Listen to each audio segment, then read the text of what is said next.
আমি স্বচক্ষে দেখতেছি ঢাকার মধ্যে ভূমিকম্প আসতেছে। যদি বাংলাদেশে জাতিসংঘের মানবাধিকার সংস্থা যদি বাংলাদেশে যদি প্রতিষ্ঠিত হয়, আল্লাহর কসম এদেশে অনতি বিলম্বে ভূমিকম্প আসবে। দুনিয়ার কোনো শক্তি ওই ভূমিকম্পকে আটকাতে পারবে না। ওই ভূমিকম্প আসতেছে। যদি আপনারা এটাকে সহজভাবে না নেন, আপনারা যদি মনে করেন যে আচ্ছা একটা সংস্থা হচ্ছে, অসুবিধা কি, এটা সাধারণ বিষয় না, এটা দেশটাকে ধ্বংসের দ্বার প্রান্তে নিয়ে যাবে। এই ভূমিকম্প আল্লাহ রাব্বুল আলামিনের একটা আযাব। আল্লাহ রাব্বুল আলামিনের আরো একটি আযাব হচ্ছে ভূমিধস।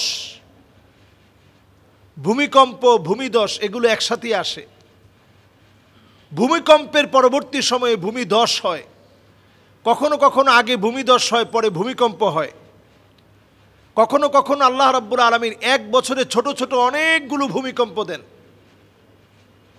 কাসরাতুজ জালাজিল, একটার পর একটা অনেক অনেক অনেক ভূমিকম্প হবে। কিয়ামতের আগে নবী সাল্লাল্লাহু আলাইহি সাল্লাম বারবার অধিক পরিমাণ ভূমিকম্পের কথা বলেছেন। অধিক পরিমাণ ভূমিকম্প হওয়ার অন্যতম কয়েকটি কারণ আছে। এই কারণগুলো এখন আমাদের সমাজে পুরোপুরি বাস্তবায়িত হয়েছে, পুরোপুরি বাস্তবায়িত হয়েছে। ইয়াস্তাহিল্লুনাল হিরা ওয়াল হারির ওয়াল মাআজিফ ওয়াল কাইনাত, গান বাজনাকে মানুষ হালাল মনে করবে, হারাম পোশাককে মানুষ হালাল মনে করবে, মদ খাওয়াকে মানুষ হালাল মনে করবে। এখনকার সমাজে আপনি তাকিয়ে দেখেন, সামাজিক অবক্ষয় এতটা নিচে নেমেছে, আমরা হারাম পোশাককে হালাল বানিয়ে নিয়েছি। মানুষের কি এত অভাব পড়েছে, রুচির এত অভাব আমাদের ভিতরে।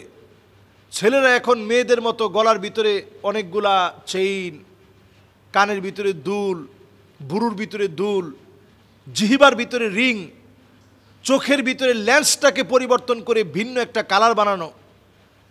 আবার মেয়ে সাজার যত উপকরণ আছে, মেকআপ টেকআপ দেওয়া, ফাউন্ডেশন দেওয়া, এগুলো সব দিয়ে বিভিন্ন রকমের ডিজাইনে একেবারে মেয়েদের পোশাক পরে হাঁটাকে এখন আমরা আধুনিকতা বলে মনে করছি।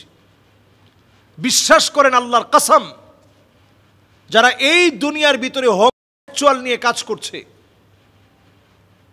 যারা এই দুনিয়ার ভিতরে পুরুষে পুরুষকে যারা বৈধতা দিচ্ছে,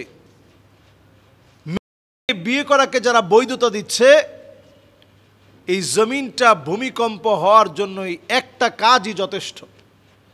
এই একটা কাজের কারণে এই জমিনটা ধ্বংস হয়ে যাবে। আল্লাহ তাআলা এই জমিনের ব্যালেন্সকে আল্লাহ তাআলা উলট পালট করে দিবেন। নিচের অংশকে উপরে উঠায় দিবেন, উপরের অংশকে আল্লাহ নিচের দিকে ধাবিত করে দিবেন। আল্লাহ রাব্বুল আলামিন নাস্তানাবুদ করে দিবেন। পৃথিবীর এই সময়টা বড় ভয়াবহ, সামনের দিন আরও ভয়াবহ হচ্ছে। কারণ আপনি দেখেন রাশিয়ার যেই জায়গাতে ভূমিকম্প হয়েছে, অপরাধপ্রবণ জায়গাগুলোতে আল্লাহ তাআলা বিভিন্ন শাস্তি দিচ্ছেন। এবং আমরা গত জুমাতেও এই বিষয়ে কথা বলেছিলাম, অল্প কিছুদিনের ভিতরেই কয়েকটা আযাব আসতেছে। আমরা দেখতেছি যে কিছুদিনের ভিতরেই, যেদিন এই কথাটা বলেছি তার দুদিন পরেই আমেরিকাতে একটা বিমান বিধ্বস্ত হওয়ার উপক্রম থেকে আল্লাহ তাআলা বাঁচিয়ে দিয়েছে।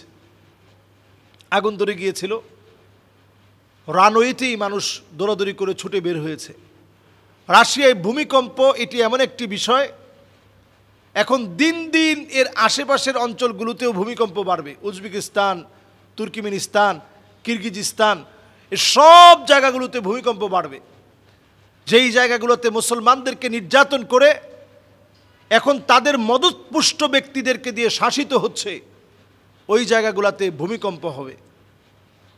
ভূমিকম্পের মধ্য দিয়ে আল্লাহ তাআলা মুসলমানদের ঈমানকে একটু নাড়াচাড়া খাইয়ে দিতে চান, জাগ্রত করতে চান যে তোমাদের সজাগ হওয়ার সময় আসছে। ভূমিকম্প নবী আলাইহিস সালাতু ওয়াস সালামের হাদিস দিয়ে বোঝা যায়, কিয়ামতের আগে বারবার ভূমিকম্প হবে। কাসরাতুজ জালাজিল, একটার পর একটা ভূমিকম্প হবে। ফালিয়ারতাকিবু ইনদা যালিকা রিহান হামরা, বাতাসের সঙ্গে আগুন আসবে, আগুন। এটা পৃথিবী কয়েকবার দেখছে, আবারও পৃথিবী দেখবে। বাতাসের সঙ্গে অদৃশ্য আগুন আসবে। আমরা এই পৃথিবীর ফুসফুসকে জ্বালিয়ে দিয়েছি, এজন্য বাতাসের সঙ্গে আগুন আসতেছে। এমনকি বাংলাদেশের কিশোরগঞ্জের বিভিন্ন হাওরের ভিতরে পর্যন্ত এই আগুন আসছে। মানুষ কেউ জানেই না যে আগুন ধরল কেমনে, উৎস কি। এই অদৃশ্য আগুন চতুর্দিকে ছড়িয়ে পড়বে। নবী আলাইহিস সালাতু ওয়াস সালাম এরপরে বলছেন, ফালিয়ারতাকিবু ইনদা যালিকা রিহান হামরা খাসফান ওয়া মাসখান ওয়া কাযফা। এমন অবস্থা হবে, ভূমিকম্প হবে, ভূমিধস হবে, হাজার হাজার মানুষ নিরাপত্তাহীনতায় ভুগবে। আমি আমার বাংলাদেশকে বলি, যেই ভূমিকম্পটা রাশিয়াতে 8.7 মাত্রার একটা ভূমিকম্পের কারণে ভয়াবহ অবস্থার দৃশ্য আমরা দেখছি, এইরকম একটা ভয়াবহ ভূমিকম্প যদি বাংলাদেশে হয়, আমাদের দেশের নাম নিশানা মুছে যাবে। আগামী 100 বছরের জন্য বাংলাদেশটা পিছিয়ে যাবে। আল্লাহ রাব্বুল আলামিন ছাড়া আমাদেরকে বাঁচাতে পারে এমন কোনো শক্তি নেই। টেকটনিক প্লেটগুলো আমাদের দেশে সরে গিয়েছে, মাঝখানে ফাটল দেখা দিয়েছে। ভূমিকম্প শুধু রাশিয়ায় না, অচিরে আপনারা খবর নিবেন, খবর পাবেন ভারতে একটা, এই ভূমিকম্পে কেঁপে উঠবে এবং ভারতের বিভিন্ন দিক একেবারে মূল দিক থেকে বিভক্ত হয়ে যাবে। আমাদের দেশের জন্য আশঙ্কাটার শেষ নাই, কারণ আমরা গুনার সাথে প্রতিযোগিতা লাগিয়েছি। প্রতিনিয়ত কে কার চাইতে বেশি গুনাহ করতে পারে সেই প্রতিযোগিতা আমরা করছি।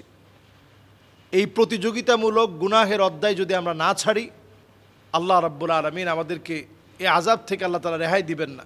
বিমা কাসাবাত আইদিন নাস, এটা আমরা হাত দিয়ে আযাবটাকে অর্জন করে এনেছি। কোরআনুল কারীম আল্লাহ তাআলা বলছেন, আওয়ালা ইয়ারাউনা আন্নাহুম ইফতানুনা ফি কুল্লি আমিন মাররাতান আও মাররাতাইন সুম্মা লা ইয়াতুবুনা ওয়ালা হুম ইয়াযাক্কারুন।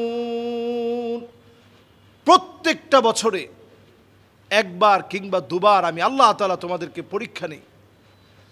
বাংলাদেশের উপরে অনেক পরীক্ষা গিয়েছে, আল্লাহ সহজ করে দিয়েছেন। রাশিয়ার এই ভূমিকম্প আমাদেরকে সজাগ করে দিচ্ছে যে সামনের দিনে যে অনেক ভয়াবহ বড় বড় ভূমিকম্প হবে, ভয়াবহ ভূমিকম্প হবে, সারা দুনিয়ার জন্য একটা মেসেজ দিয়ে দিয়েছে রাশিয়ার এই ভূমিকম্প। সুতরাং এই সময়ে গুনাহ ছাড়া আল্লাহর কাছ থেকে পানা চাওয়ার কোনো উপায় নেই। আপনারা লাস ভেগাসে দেখেছেন, লস অ্যাঞ্জেলেসে আপনারা দেখেছেন, দাউ দাউ করে আগুন জ্বলে উঠেছে, আগুনের উৎস কেউ জানে না। এমনকি যারা মুসলমানদেরকে তিলে তিলে শেষ করতেছে, এই পর্যন্ত আল্লাহ রাব্বুল আলামিন দাউ দাউ করে আগুন জ্বালিয়ে দিয়েছেন। নিবানোর মতো ক্ষমতা নেই, নিবানোর মতো শক্তি নেই, কারণ এটা আল্লাহ তাআলা প্রদত্ত, আল্লাহ তাআলা দিয়েছেন। এর মানে দ্বারা এই আযাবগুলো আল্লাহ রাব্বুল আলামিন আমাদেরকে সজাগ সচেতন করার জন্য দিচ্ছেন। আসুন এই সময়ে আযাবের ভিতরে আপনাকে আমাকে বাঁচানোর জন্য মুসলিম উম্মাহকে নিয়ে আমরা চিন্তা করি এবং নিজেরা গুনাহ ছেড়ে দিই। আল্লাহ তাআলা আমাদেরকে তৌফিক দান করুক, আমিন।